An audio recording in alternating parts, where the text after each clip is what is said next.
I tell people constantly that I believe when I was growing up in Lake City, Florida, that that was the golden age of Lake City. You knew everybody, you walked everywhere because everything was right downtown. That was Lake City. My name is James H. Montgomery, actually James Horace Montgomery, and I am presently 83. I started teaching in 1958, and this is my 58th year, which is interesting. I had no earthly idea I would ever be a teacher. It just never entered my mind. I was going into ministry. Our family goes back probably 6 generations of ministers in the Presbyterian Church. I started seminary in Union Theological Seminary in Richmond, Virginia. Besides going to school, you had work outside in one of the churches, local churches.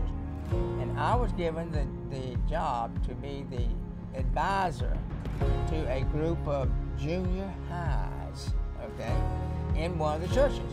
And I had so much fun with that group that I started thinking, why not do this every day? Being a minister, you do it maybe every now and then. But why not do this every day if it's this much fun? And that's what got me into teaching, and the rest is history.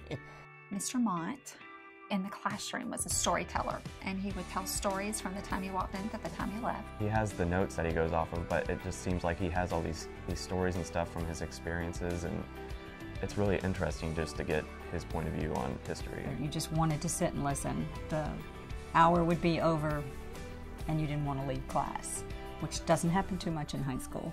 I like it whenever he's drawing like a country on the board or something, of like you recognize Germany or you'll recognize whatever he's drawing, and it'll be like a box. Like, I just think that's so funny because he does it all the time. I'm sure they're tired, the class is tired of me saying, I remember when, you know, so I can bring in the fact that I've lived through all of that.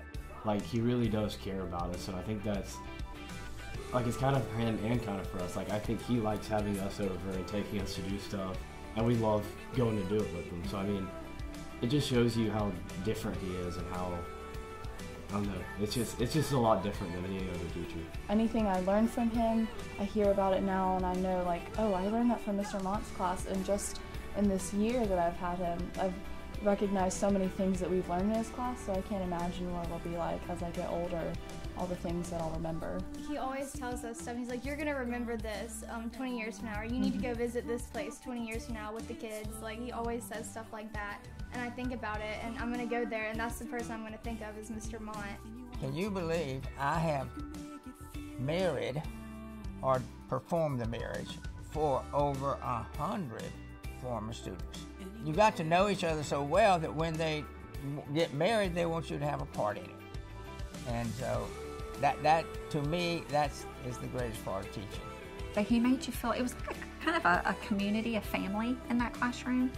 You wanted to belong, and he was kind of like our dad, if that makes sense. We didn't feel like he was just a teacher. We felt like he was a dad figure, a grandfather figure, depending on what you needed. He made you feel important, an important part of his life. So it was a different kind of relationship than you had with most teachers. Everybody in my day loved having him, and it was a great opportunity, a great experience. And for her to be able to have the same experience, I was excited.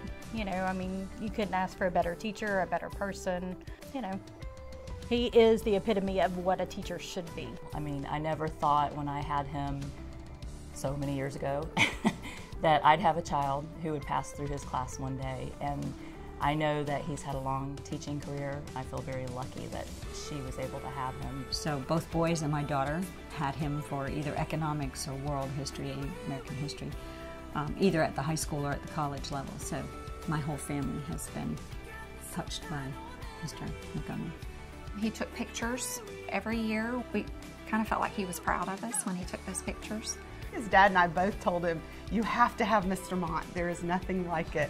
We're always asking him, when can we come over, Mr. Mont? When can we watch a movie, or where are we going next? So we're always looking for the next thing to do with him. I thought last year they weren't going to give me a class, and they said, Mr. Mont, you don't use technology in your classroom. I said, that's right. They gave me a survey one day, and one of the questions was, what technology do you use in the classroom? I said, a piece of chalk. We need to make sure that we have one outing every month over the summer. Saying as soon as we get done with SeaWorld, we're meeting up here to start planning our summer vacation with Mr. Mont. As long as I can have students like I'm having now, I hope I can keep teaching, and that gives meaning to life. So it's a good life. I have a lot of friends here in town. And so I think probably his legacy for me was the relationship building and knowing, you know, that as a teacher, you don't necessarily have to put on a clown nose and dance and act. You can just stand there and be who you are, and kids are going to listen because of that relationship.